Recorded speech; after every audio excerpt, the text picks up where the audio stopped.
Após o pecado, Adão e Eva percebem que estão nus. Está escrito, eles tentam se cobrir com folhas de figueira, e então eles ouvem a voz do Senhor, e eles se escondem, e o Senhor os chama, e Deus pergunta, onde você está?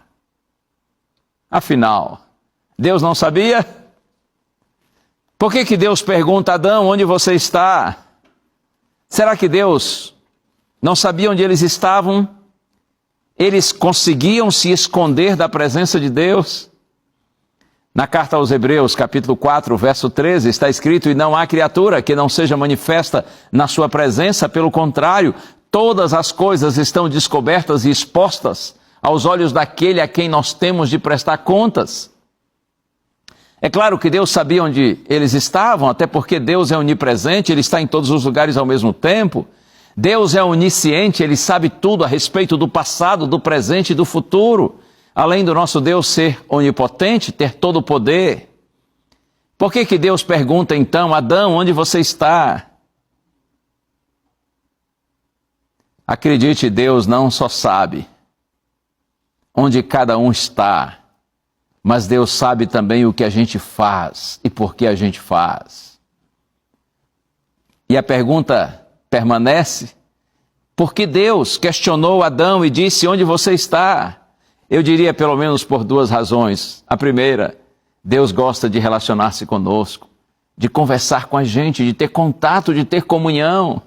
Mas a segunda razão, sempre que Deus faz perguntas ao homem, o interesse é levar o homem a uma reflexão a fim de orientá-lo, de salvá-lo. Todas as vezes que Deus nos pergunta algo, não é que Ele não saiba a resposta. Lembra do profeta Elias? Certo dia Deus disse assim para Elias, quando estava escondido numa caverna, Elias, o que você faz aqui? Quando o Senhor Jesus Cristo esteve aqui na terra, um cego lhe pediu misericórdia, ajuda, e Jesus olhou para aquele cego em Jericó e disse assim, o que você quer?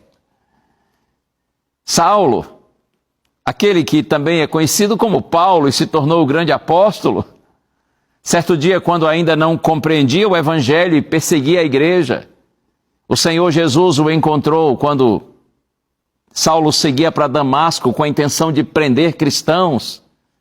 E o Senhor lhe perguntou assim, Saulo, Saulo, por que me persegues?